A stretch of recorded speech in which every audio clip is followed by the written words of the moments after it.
कर्मण्यकर्म यः पश्येत् अकर्मणि च कर्म यः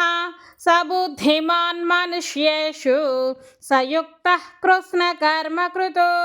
यस्य सर्वे समारम्भाः कामसङ्कल्पवर्जिताः ज्ञानाग्निदग्धकर्माणं तमाहुः पण्डितं बुधाः त्यक्त्वा कर्मफलासङ्गं नित्यतृप्तो निराश्रयः कर्मण्यभिप्रवृत्तोऽपि नैव किञ्चित् करोति सः निराशीर्यत चित्तात्मा त्यक्तसर्वपरिग्रहः शारीरं केवलं कर्म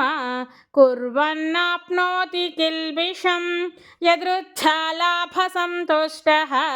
द्वन्द्वातीतो विमत्सरः समसिद्धावसिद्धौ च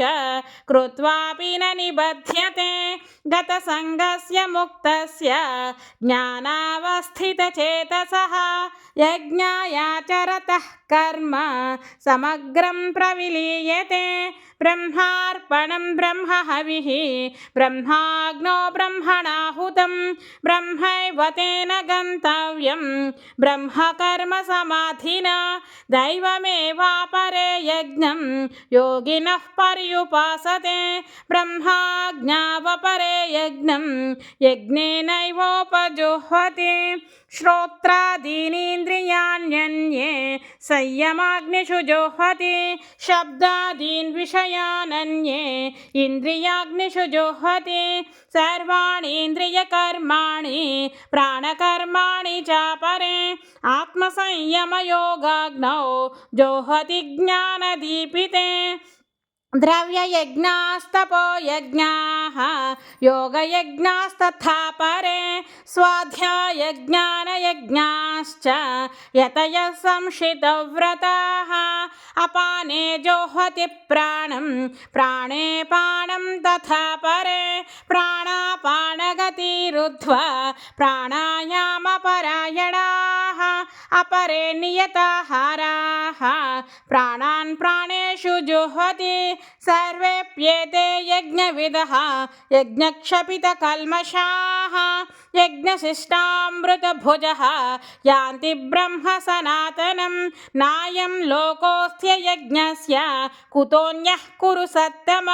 एवं बहुविधा यज्ञाः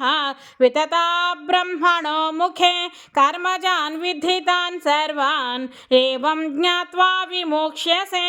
श्रेयान् द्रव्यमयाद् यज्ञात् ज्ञानयज्ञः परन्तप सर्वं कर्माखिलं पार्थ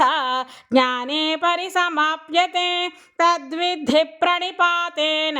परिप्रश्नेन सेवया उपदेक्ष्यन्ति ते ज्ञानं ज्ञानिनस्तत्त्वदर्शिनः यज्ञात्वा न पुनर्मोहम् एवं यास्यसि पाण्डव येन भूतान्यशेषेण द्रक्ष्यस्यात्मन्यथो मयि अपि चेदसि पापेभ्यः सर्वेभ्यः पापकृत्तमः सर्वं ज्ञानप्लवेनैव रुजिनं सन्तरिष्यसि यथैधांसि समिद्धोऽग्निः भस्मसात् कुरुतेऽर्जुन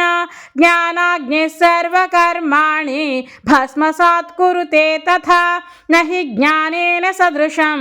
पवित्रमिह विद्यते तत्स्वयं योगसंसिद्धः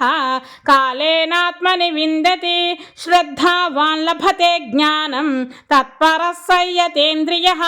ज्ञानं लब्ध्वा परां शान्तिम् अचिरेणाधिगच्छति अज्ञश्च श्रद्धानश्च संशयात्मा विनश्यति नायं लोकोऽस्ति न परः न सुखं संशयात्मनः योगसन्न्यस्तकर्माणं ज्ञानसंच्छिन्नसंशयम् आत्मवन्तं न कर्माणि निबध्नन्ति धनञ्जय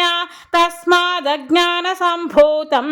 हृत्स्थं ज्ञानासीनात्मनः चित्वैनं संशयं योगम् आतिष्ठोत्तिष्ठ भारत